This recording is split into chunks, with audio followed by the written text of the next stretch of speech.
A father killed in his car with his child in the back seat. Tonight, we're learning more about the man who got caught in the crossfire of a gun battle. I mean, you have a father, a hard-working guy who's never been in trouble with the law, and he picks up his daughter, and next thing you know, he's dead. What police know tonight about who's responsible for the shooting. He is actually going to eject a fan. We're used to seeing baseball players getting booted from games by umpires. Very interesting. But one ump decided to kick out a heckling fan. What the guy said that got him booted from the stands. Live from Center City in Philadelphia, this is Fox 29 News at 6. And right now at 6, SEPTA's Silver Liner fleet in the spotlight. Today, the transit agency announced a timeline for when those cars may safely hit the rails again. Good evening. I'm Lucy Nolan. And I'm Dawn Timoney, and tonight for Ian Page. Those cars were pulled from the tracks a month ago, causing a big disruption in service for riders, leaving a lot of people frustrated. Fox 29's Chris O'Connell is live outside SEPTA headquarters in Center City with a look at the plan to get back on track. Chris.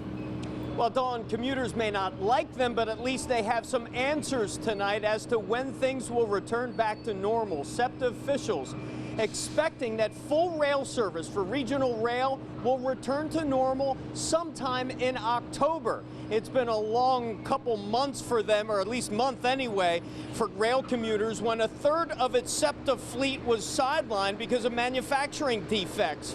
For the thousands of passengers each day, what that meant, jam-packed trains, delays, a modified train schedule, frustration. SEPTA today says after some final fatigue testing is done on these trains, repair cars should be showing up on the rails by the end of the month. They'll roll out 10 per week through September, and then October, the rail system should be back to normal schedule. Officials say they want to make sure the fix is the right one. We're going to work, as hard as we can to get the cars back. But in the end, safety it has to be the top value. And so to not have had any kind of a, derailment or issue that could have resulted in a loss of life or even injuries is that's a great thing. Now, SEPTA managers say all 120 defective cars will be back on the rails by November. The Transit Authority says this has hit them big time in terms of money. This has cost SEPTA over $1 million and counting so far. As to who is going to pay for the defect problem, officials say their lawyers will be answering that question in the coming months. Dawn. Well, actually, that's a hint right there, isn't it? Thanks so much, Chris. The SEPTA ordeal started 1 month ago today, and the agency has done a lot to try to fix the problem. On July 3rd, SEPTA announced a discovery of the defects on 120 rail cars. In the week of July 11th, SEPTA put 18 leased passenger cars into service, all borrowed from other transit agencies. That next week, another 10 leased cars took to SEPTA rails, and the agency changed up schedules to address massive overcrowding on several lines. And on Monday, SEPTA started collecting fares at the platforms of 5 Center City stops. That changed because the cars have been just too crowded to collect payment during the rides. Another Atlantic City casino is set to close. Managers for the Trump Taj Mahal Casino announcing today it will shut down for good after Labor Day. The news comes amid a workers' strike by members of Unite Here Local 54. The Tropicana Entertainment Group, which manages the Taj Mahal, says the strike played a role in this decision. A statement in part reads, currently the Taj is losing multi-millions a month, and now with this strike we see no path to profitability. And the Atlantic City Mayor, Don Guardian, also releasing a statement about the casino closure, saying in part, quote, it is unfortunate and disappointing that no resolution was found to keep the Taj Mahal open with the hopes of making it profitable again. The mayor goes on to say, quote, although these are still tough economic times, Atlantic City has been resilient for over 160 years and will continue to do so as we rise to meet any challenges ahead of us.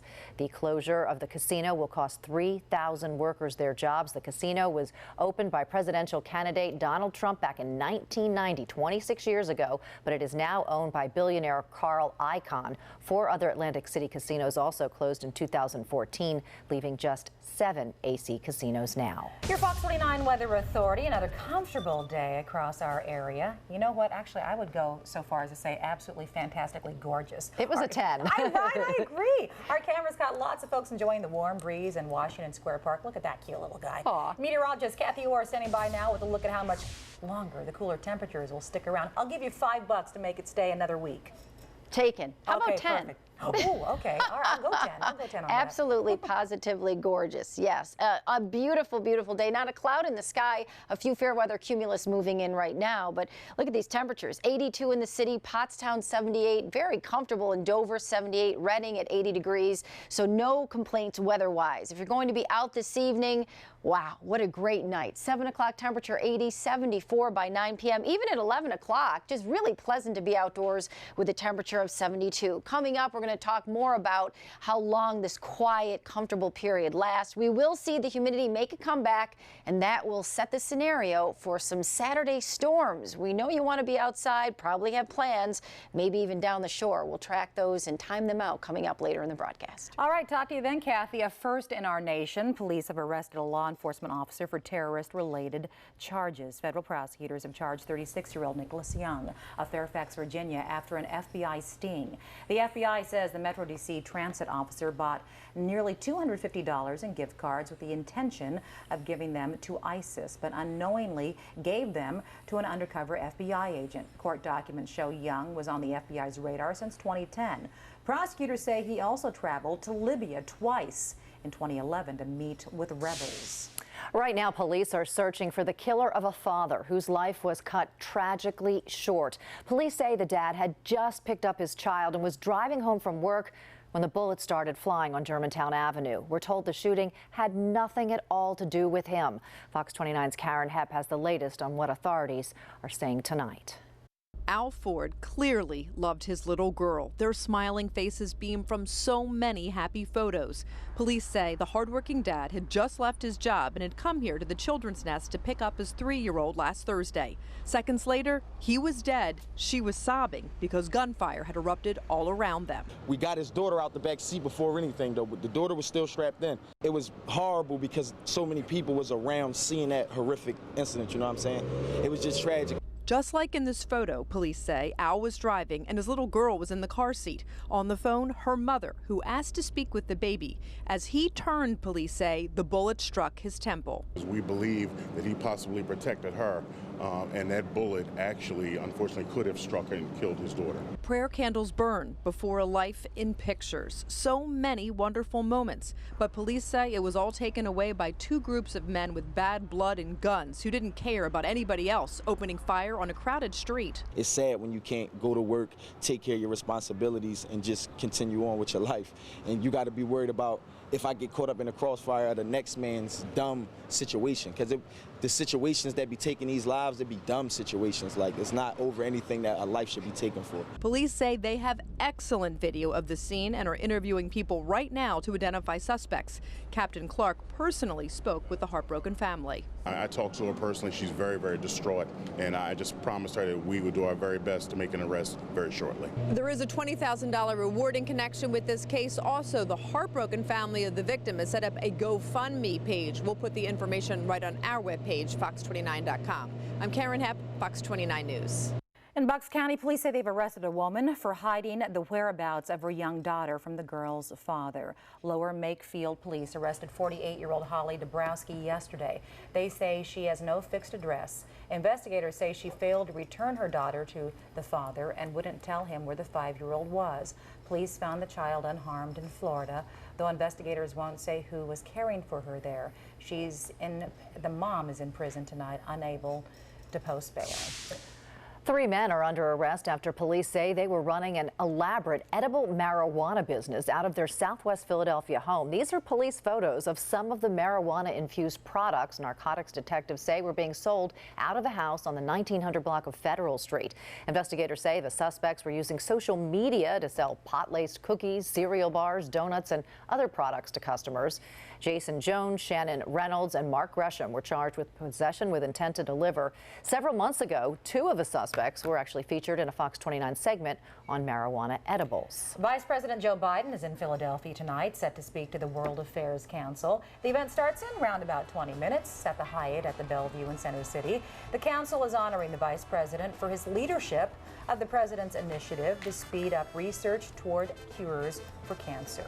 Vice President Biden lost his own son, former Delaware Attorney General Beau Biden, to cancer in May of last year.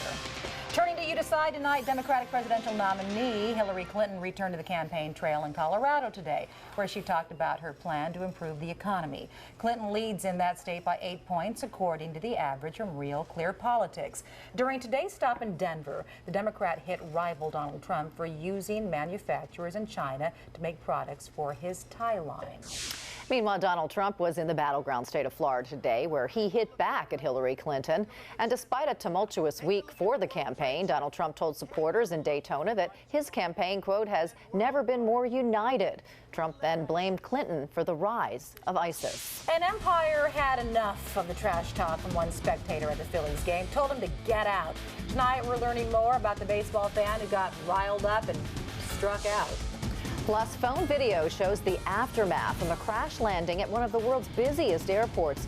These images are dramatic, but it's what you don't see that might just drop your jaw. Howard. The game is football, but something happened today at Eagles training camp that hasn't happened here in years. And the Phillies had another player go down to injury. Oh, that's coming up in sports.